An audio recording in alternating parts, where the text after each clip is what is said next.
गजाननं भूतगणादिसेवितं कपित्थजम्बूफलचारुभक्षणम् उमासुतं शोकविनाशकारकं नमामि विघ्नेश्वरपादपङ्कजम्।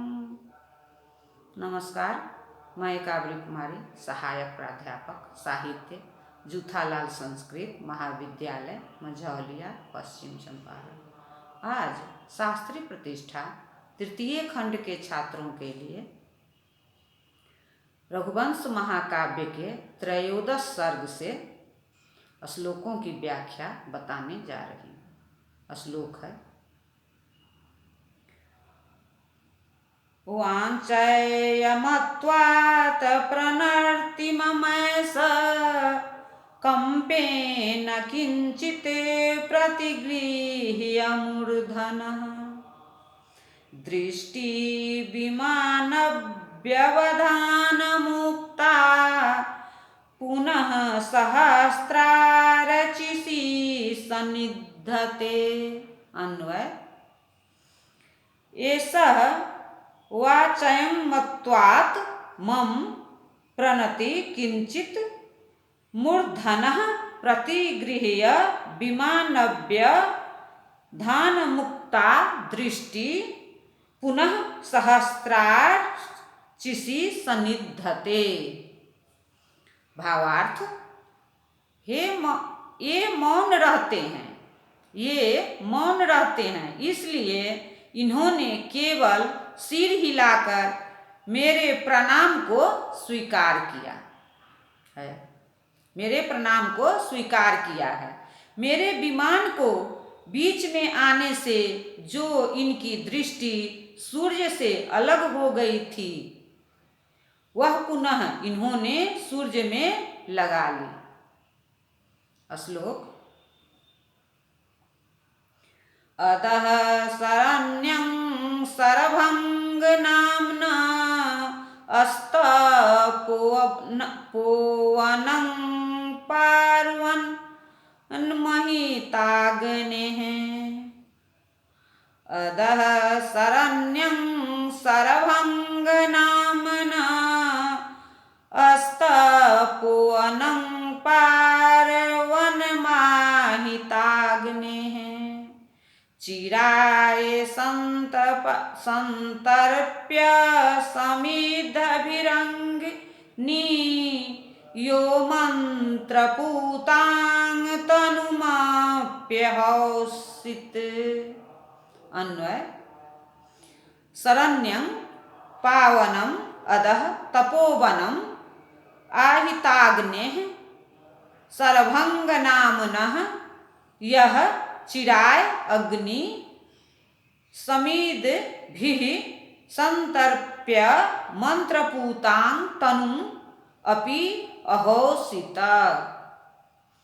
भावार्थ: यह सामने शरणागतों की रक्षा करने वाले अग्निहोत्री शरभंग ऋषि का तपोवन है, जिन्होंने बहुत दिनों तक अग्नि को समिधा से तृप्त करके अंत में मंत्रों से पवित्र अपने शरीर को भी अपने हवन कर दिया था।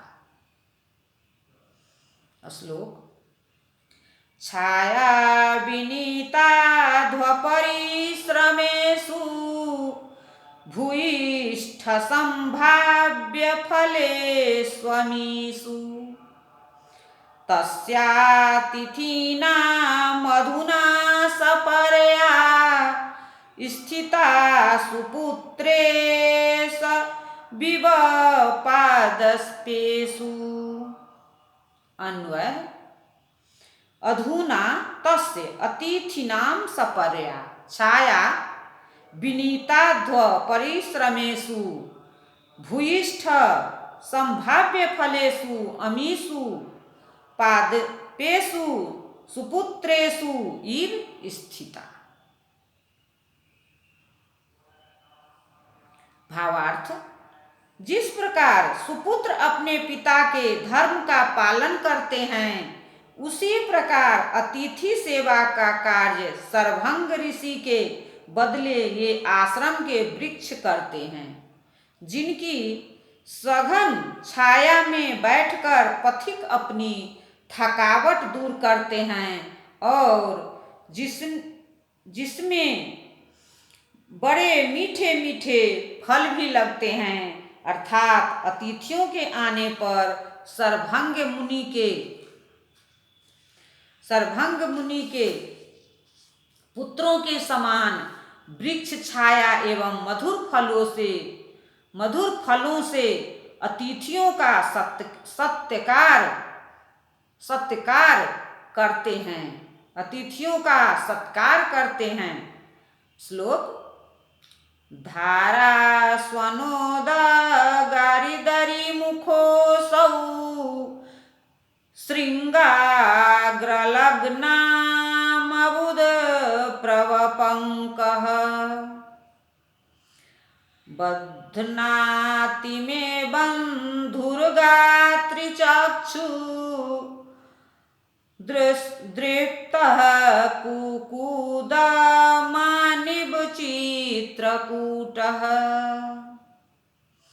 अन्वय धारा स्वनोद्गारिदरीमुखः श्रृंगाग्रलग्नामबुध व प्रपंकः असौ चित्रकूट हे बंधुर्गात्री दृप्तः कुकुद नान इव में चक्षुः बध्नाति। भावार्थ, हे सुंदर शरीर वाली सीते, यह चित्रकूट पर्वत मस्त सांड के समान मुझे बड़ा ही सुहावना लग रहा है, मानो इसकी गुफा की इसका मुख है, मानो इसकी गुफा ही इसका मुख है। इससे निकलने वाली जल की धारा का शब्द ही इसका डकार है, इसके शिखर ही इसके सींग है और इस पर छाए हुए बादल ही मानो उसमें लगा हुआ कीचड़ है। श्लोक एषा प्रसन्नास्तिमित प्रवाह सरिदविदुरान्तर भावतन्वी मंदाकिनी भाति नगोपकण्ठे मुक्तावली कंठगते बभूमेः। अन्वय प्रसन्नस्ति मित प्रवाह विदुरांतर भावतन्वी मंदाकिनी ऐसा नगोप कंठे भूमेः कंठगता मुक्तावलिव इव भाति।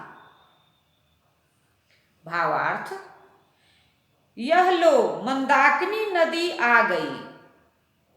राम जी सीता जी को कहते हैं, यह लो मंदाकिनी नदी आ गई, इसका जल कैसा स्वच्छ और धीरे धीरे बह रहा है। दूर होने के कारण वह इतनी पतली दिखाई दे रही है, मानो पृथ्वी रूपी नायिका के गले में मोतियों की माला पड़ी हुई हो। श्लोक अयं सुजातो नुगिरं तमालः प्रवालमादाय सुगन्धियस्य यवांगकूरा पाण्डुकपोलशोभी मया वतंसः परिकल्पितस्ते।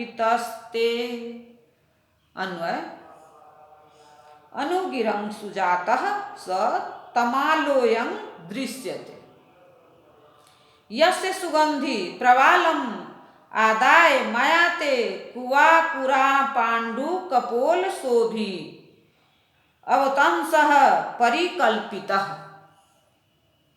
भावार्थ, इस पर्वत के पास ही जो तमाल का वृक्ष दिखाई दे रहा है, यह वही है जिसके पल्लवों का कर्ण फूल बनाकर मैंने तुम्हारे कानों में पहनाया था, और जो तुम्हारे पीले गालों पर लटकता हुआ यव के अंकुर के समान पीला बड़ा सुंदर लगता था। श्लोक। अनिग्रहत्रास विनीत सत्वम पुष्पलिंगात फलबंधि वृक्षम वनं तपः साधनमेतदत्रे राविषे कृतोदग्रतर प्रभावम्। अन्वय। अग्नि ग्रह त्रास विनीत सत्वं अपूपलिंगात फलबंधि वृक्षम आविष्कृतोद्ग्रतर प्रभावम् अत्रेह तपः साधनं एतत् वनम् अस्ति। भावार्थ। यह आगे अत्रि मुनि का तपोवन है। यहाँ की सिंह आदि पशु बिना मारे पीटे ही सीधे हो गए हैं, वे किसी से कुछ बोलते नहीं। यह तपोवन इतना प्रभावशाली है कि यहाँ बिना फूल आए ही वृक्षों में फल लग जाते हैं। श्लोक। अत्राभिषेकाय तपोधनानां सप्तर्षिहस्तोदधृतहेम पद्माम् प्रवर्तयामास किलानुसूया तिस्त्रोतसंत्रयम्बकमौलिमालाम्। अन्वय।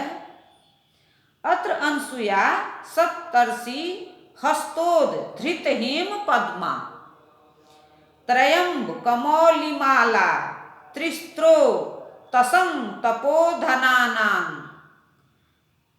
अभिषेकाय प्रवर्तयामास। भावार्थ। अत्रि की धर्म पत्नी अनसुया जी ऋषियों के स्नान करने के लिए उस त्रिपद गंगा नदी को यहाँ लाई है, जिसमें सप्तऋषिगण अपने हाथों से सुवर्ण कमल तोड़ा करते हैं, और जो शिव जी के सिर पर माला से समान सुंदर लगती है।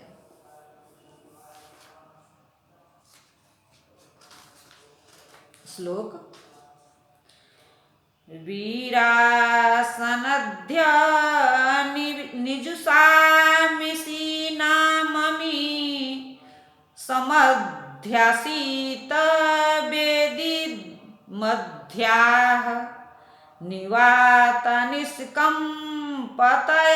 विभान्ति योगाधिरूढ़ा इव साखिनोऽपि। अन्वय। विरासनहि ध्यानजूषां ऋषीणां समध्यासित वेदी मध्याः अमी साखिनः अपि निवातनिष्कम्पतया योगाधिरूढ़ा इव विभान्ति। भावार्थ। इस आश्रम के वृक्षों के नीचे वेदियों पर तपस्वी लोग विरासन लगाकर ध्यान करते हैं, और यहाँ के वृक्ष भी वायु न चलने के कारण ऐसे स्थिर खड़े रहते हैं, मानो वे भी योग साधन कर रहे हों। श्लोक। त्वया पुरस्तादुपयाचितो यः सोऽयं बटः श्याम इति प्रतीतः रश्मिर्मणीनामिव गारुडानां स्वपदं रागः फलितो विभाति। अन्वय: त्वया पुरस्तात् उपयाचितः श्याम इति प्रतीतः सः अयं वटः फलितः। सन् सपद्मरागः गारुडानां मणीनां राशि इव विभाति। भावार्थ: यह काला काला वही बट का वृक्ष है। यह काला काला वही बट का वृक्ष है जिसकी तुमने मनौती मानी थी। इसमें लाल लाल जो फल लगे हैं उनमें यह वृक्ष ऐसा मालूम पड़ता है जैसे नीलम के ढेर में बहुत से लाल मणि भरे हो। धन्यवाद।